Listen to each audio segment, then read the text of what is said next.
बिस्मिल्लाहिर्रहमानिर्रहीम। अस्सलाम वालेकुम नाज़रीन, आप देख रहे हैं ग्लोबल व्लॉग। आप सबको जश्न आज़ादी मुबारक।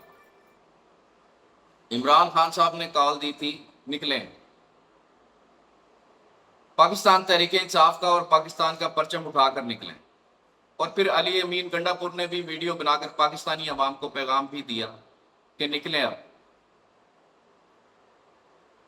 13 अगस्त की रात आई तो पूरे पंजाब में कर्फ्यू लग गया था और सिंध इस्लामाबाद में भी कर्फ्यू लग गया।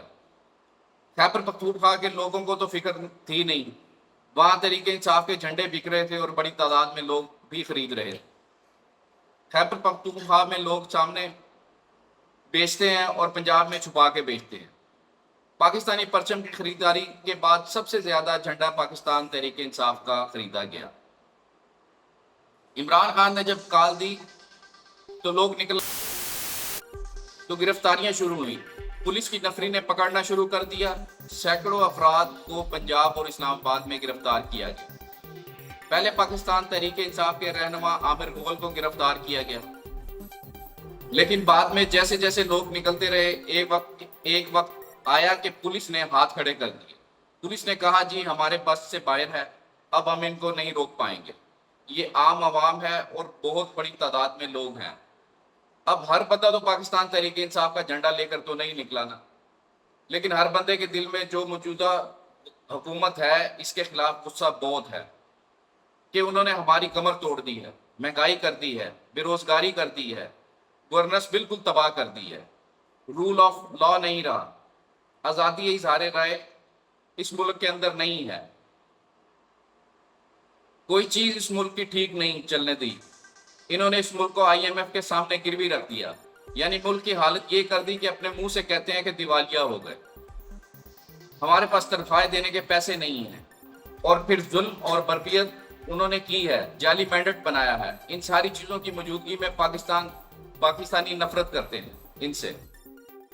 तो रात होते होते 10 साढ़े 10 बजे करीब जब लोग बड़ी तादाद में निकले, मुख्तलिफ इलाकों से रैलियां निकलना शुरू हुई। लिबर्टी चौक लाहौर में पंजाब पुलिस ने कब्जा कर लिया था। पिछले 15 माह में 9 मई के बाद से लेकर अब तक लिबर्टी चौक पर पाकिस्तान तहरीक इंसाफ का कोई बंदा इकट्ठा नहीं हो सका। पिछली दफा भी 14 अगस्त पर लिबर्टी चौक पर कोई बंदा इकट्ठा नहीं हो सका और पुलिस वालों ने वहां आकर अपने बंदे पकड़ने वाली गाड़ियां खड़ी कर दी और डंडे सोटे पकड़े हुए थे कि जो आएगा उनको मारेंगे। पिछले 15 महीनों से लिबर्टी चौक पर रियासत का कब्जा है, लेकिन रात 12 बजे के मनाजिर देखे, पूरा लिबर्टी चौक तहरीक इंसाफ के कारकुनों से भरा हुआ था। तहरीक इंसाफ और पाकिस्तान के झंडे लोगों ने हाथों में थामे हुए थे। लोग एहतजाज भी कर रहे थे और जश्न आज़ादी भी मना रहे थे। जिन जिन लोगों से तहरीक इंसाफ के झंडे छीने, उन्होंने कहा इनका मिशन ही यही था, लेकिन जब बाद में हर बंदे के हाथ में तहरीक इंसाफ का झंडा था और बड़े अरसे बाद लिबर्टी चौक पर तहरीक इंसाफ को देखा गया।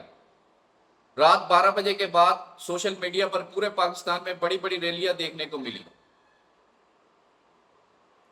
देखें, लोगों की जिद से आप लोग नहीं जीत सकते।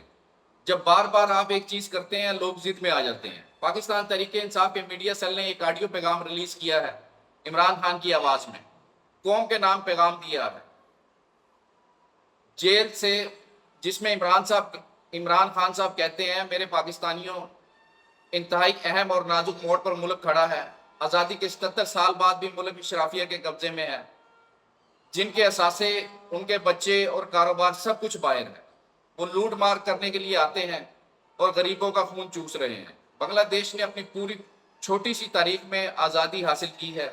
हसीना वाजिद ने आर्मी चीफ और पुलिस और सारे निज़ाम को कंट्रोल किया हुआ था, लेकिन वहाँ अच्छी मईशत के बावजूद लोगों ने नहीं किया।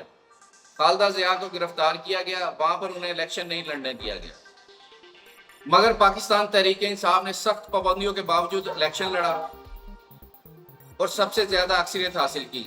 जुल्म की जो तारीख है इसकी कोई मिसाल नहीं मिलती। जो पाकिस्तान में ढाए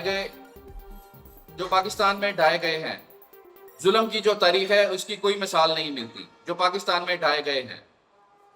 और डट जाने वालों को खराज तहसीन पेश करता हूँ। बांग्लादेशी फौज ने अवाम पर गोली चलाने से इनकार कर दिया, मगर पाकिस्तानी हुकूमत ने इंसानी हकूक का एहतराम नहीं किया और इसकी परवाह नहीं की। بلکہ لوگوں پر بےایمانہ تشدد کیا اور ظلم کے پہاڑ توڑے۔